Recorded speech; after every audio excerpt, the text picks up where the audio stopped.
Well, for decades, Joe Biden had pretty clear views on illegal drugs. He repeatedly introduced legislation to increase penalties for drug offenders, including people who dealt marijuana.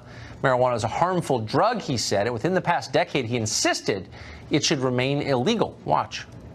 The punishment should fit the crime, but I think legalization is a mistake. I still believe it's a gateway drug. I've spent a lot of my life as chairman of the Judiciary Committee dealing with this. I think it would be a mistake to legalize. Well, that was in 2010. Now Joe Biden wants to be president. His party has changed completely, barely recognizable. So now, just as he has on immigration and abortion and crime and the view of English common law, and you pick a topic, Joe Biden has a brand new position on marijuana. He said that nobody should be in jail for marijuana offenses and that prior offenders should have their records expunged. What's interesting is that he apparently came to this conclusion after meeting with donors who may be profiting from legal marijuana. Interesting. Ian Samuel is a former Supreme Court clerk, and he joins us tonight. Ian, thanks very much for coming on. So, does this make you pause a little bit? I mean, legalized marijuana, I know I'm in a small minority of people on television who are against legalizing marijuana. All the cool kids are for it.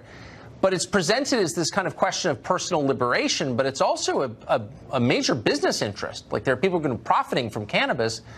And they've now convinced a presidential candidate, the leading one on the Democratic side, to support their efforts. Shouldn't we be a little skeptical?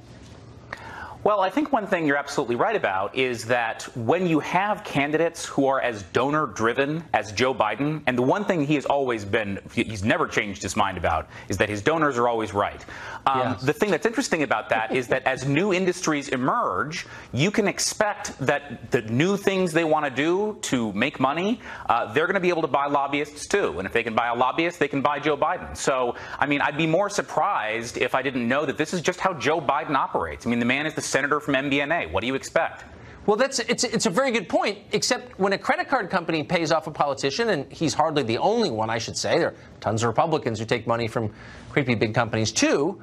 But it's a very kind of straightforward thing. You understand why, someone's for ethanol because the soybean growers, the corn growers are giving money. Whatever, I get it.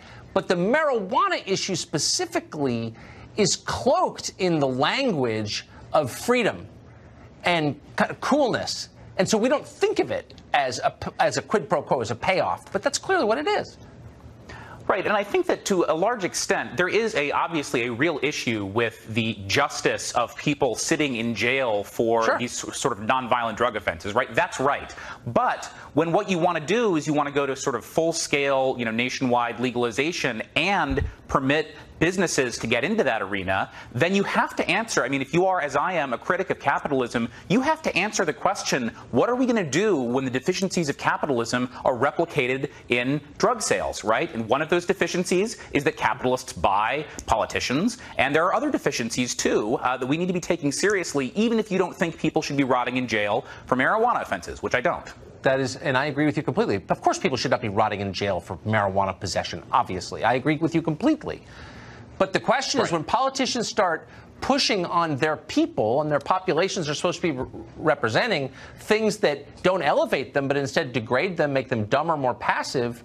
I mean, like what? So let's say Joe Biden does a fundraiser in Miami and comes back and says, cocaine really shouldn't be illegal. Like, why don't we decriminalize? No, I'm serious. Like, should the rest of us be like, oh, yeah, Joe Biden's really cool?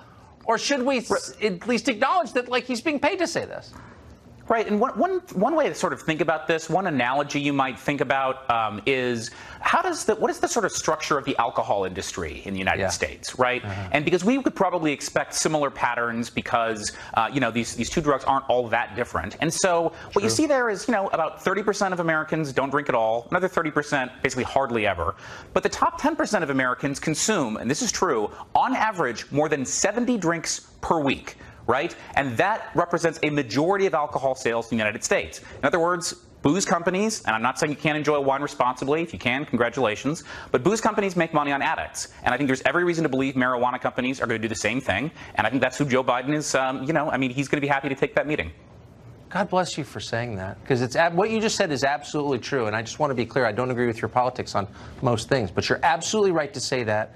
And the rest of us have been so bullied, but really by corporate propaganda, into pretending that's not true when it clearly is true.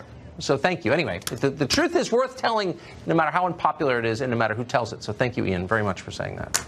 Well, I appreciate it. And, again, all of this is not to say that there are not substantial issues of justice here, right? And racial disparities and all these things. And so at some level you might say, look, any stick to beat a dog, right? If this is what it takes to make sure that we don't have all these young men sitting around in jail for their lives, then maybe I have to swallow that because I live in a capitalist world and you can't fix everything at once. But I want us to go into it with our eyes open, because when, Coors opens up its, leafy green sub-branch and starts making money the same way it makes money on alcohol, I just don't want anyone to think they weren't warned. I agree. Anything that makes teenage boys dumber and more passive, I'm opposed to. Ian, thanks very much for coming on. It's good to see you. Thanks a lot.